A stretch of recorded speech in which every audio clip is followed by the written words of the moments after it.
देवगढ़ जिला रियामला ब्लॉक अंतर्गत पड़समा पंचायत देहुरीपाड़ ग्राम ग्रामवासी मिलित उद्यम और निजस्व हाथ पांठि एक आधुनिक थंडा पानीय जल जोगाण प्रकल्प निर्माण कराई। ग्रामवासी दीर्घ दिन पानीय जल समस्या को दूर करने और समस्त को विशुद्ध थंडा पानीय जल जोगाइबा उद्देश्य यह जनहितकर प्रकल्प स्थापन कराई। ग्रामर सामूहिक सहयोग एवं एकतार प्रतीक स्वरूप यह प्रकल्पर उद्घाटन उत्सव आज आयोजित होता।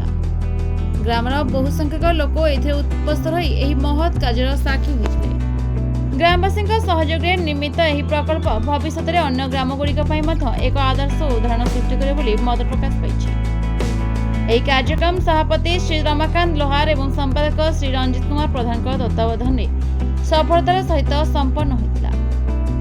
उद्घाटन अवसर में उभय ग्रामर सर्वांगीन विकास समस्त सहयोग एवं एकतार आवश्यकता गुरुत्वारोप करते। सेमाने कहितले जे सरकारी सहायता को अपेक्षा न करी ग्रामवासी माने निज सामर्थ्य एवं इच्छाशक्ति बल एक उपयोगी प्रकल्प स्थापन करी समाज में एक प्रेरणादायी दृष्टांत सृष्टि करछथि।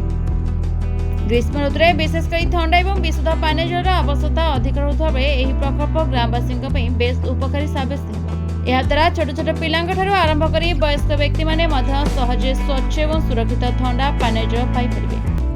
ग्रामवासी माने प्रकल्प को स्वागत करने सहित यार सुपरिचालना और रक्षणाबेक्षण समस्ते मिलित भाव में कार्य करेंगे प्रकाश कर। देहुरीपाड़ ग्रामर यह पदक्षेप ग्रामीण विकास स्वावलंबन एवं सामाजिक एकतार एक उत्कृष्ट निदर्शन भाव में परिगणित होछि।